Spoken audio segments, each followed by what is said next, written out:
Rajkot local crime branch અને B division પોલીસે mephedrone ડ્રગ્સના જથ્થા સાથે 2 આરોપીને દબોચ્યા. રાજકોટના યુવાધનને બરબાદ કરવા માટે શહેરમાં ઠેર ઠેર ડ્રગ્સના કારોબાર થતા હોવાનું અવારનવાર સામે આવી ચૂક્યું છે. જોકે પોલીસ દ્વારા ડ્રગ્સના કાળા કારોબારને રોકવા માટે સતત વોચ રાખવામાં આવી રહી છે. ત્યારે આજે વધુ એકવાર પોલીસે ડ્રગ્સના કારોબારનો પર્દાફાશ કર્યો છે.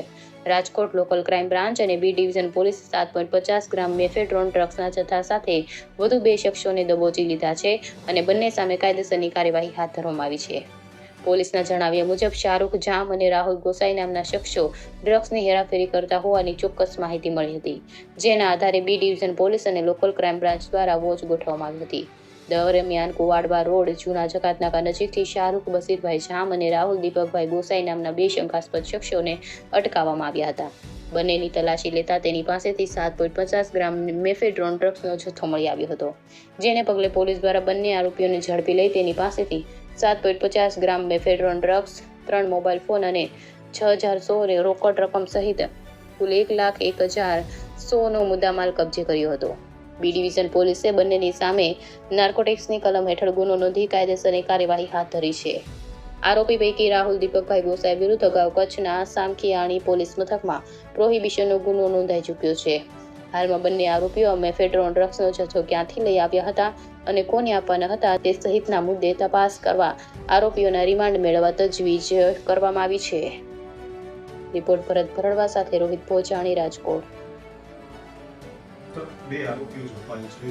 ડ્રગ્સ ક્યાં ઝડપાયા છે? શું વિગત છે?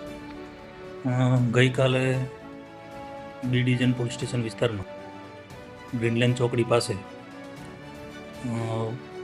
પીએસઆઈ ઝાલાની બાતમી મળેલી કે ગ્રીનલેન્ડ ચોકડી પાસે એક અડધા બાયોની શર્ટવાળો છે બ્લેક કલરનો, એ કોઈક માદક પદાર્થ લઈને આવેલા હોવાનું જણાય. જે બાતમીના આધારે બી ડિવિઝનના પીઆઈ શ્રી તથા સ્ટાફ બધા ભેગા મળી રેડનું આયોજન કરી અને જે જણાવેલ જગ્યા ઉપર જતા ઈસમ મળી આવેલો. એ ઈસમનું નામ પૂછતા એ ઈસમ તારું નામ શાહરૂખ બસીરભાઈ મિયાણા અને બીજો ઈસમ હતો જે નામ રાહુલ દીપકભાઈ ગોસાઈ, જેઓને પંચો રૂબરૂ તેમજ અધિકારીઓની રૂબરૂ ઝડપી તપાસ કરતા શાહરૂખના પાછળના ખિસ્સામાંથી એક પ્લાસ્ટિકની કોથળીમાં સફેદ પદાર્થ જેવું કંઈ મળી આવેલું, જેને પંચો રૂબરૂ એમ સૂંઘી જોતા કંઈક અલગ પ્રકારની સ્મેલ આવતા પછી તાત્કાલિક સ્થળ ઉપર એફએસએલને બોલાવવામાં આવેલ. એફએસએલ બોલાવવામાં આવે પછી એફએસએલના પરીક્ષણ બાદ એફએસએલે આ ડ્રગ્સને એમડી ડ્રગ્સ હોવાનું જણાવેલું, જેથી બંને ઇસમોની નાર્કોટિક્સના કાયદા હેઠળ એમની ધરપકડ કરવામાં આવેલી છે અને હાલ નામદાર કોર્ટમાં રજૂ કરી તેઓના 5 દિવસના રિમાન્ડ પર લેવામાં આવ્યા છે. અને જે ડ્રગ્સ પકડાયેલું હતું જે 7.5 મિલીગ્રામ હતું, જેની કિંમત આશરે 75,000 રૂપિયા જેટલી કિંમતનો કબજે કરવામાં આવેલ છે.